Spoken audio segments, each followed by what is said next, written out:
In today's video, I'm going to teach you how to work with materials in Blender.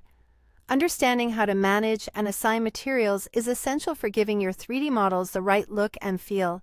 So let's dive right in. First, we'll begin by opening Blender. This might seem like an obvious step, but it's crucial because we want to ensure everything is set to start working on our models. Once Blender is open, head over to change the mode to Edit Mode. This is important because Edit Mode allows us to make modifications directly to the geometry of the model, which includes the textures and materials we will be applying. Next, focus on the viewport shading. By clicking and changing to viewport shading, we can see the colors and textures of the materials applied to your model.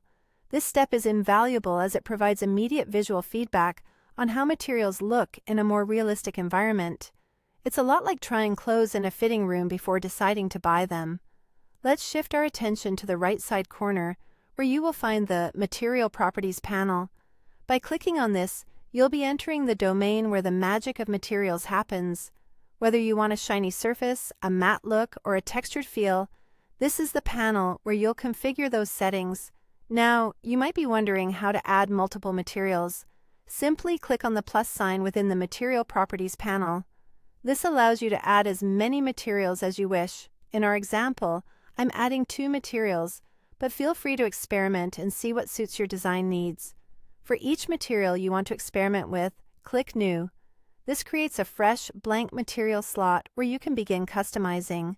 It may seem repetitive, but having individual control over each material gives you the flexibility to tailor every aspect of the model's surface to meet your artistic vision.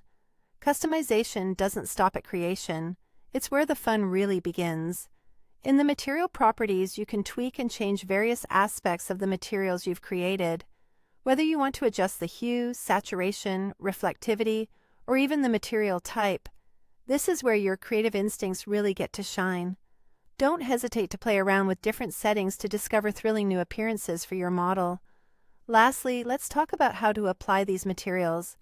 Select a face of the object you're working with and assign the materials you've tweaked and customized. Remember, the type of paint you use can change the entire aesthetic of your model. So take your time and make sure everything is just right. And that's it. By following these steps, you can effectively manage and apply materials in Blender, enhancing both the realism and artistic quality of your 3D models. Keep experimenting and refining your skills. This was just the starting point, but the world of 3D modeling offers limitless possibilities. Thank you for watching, and happy modeling!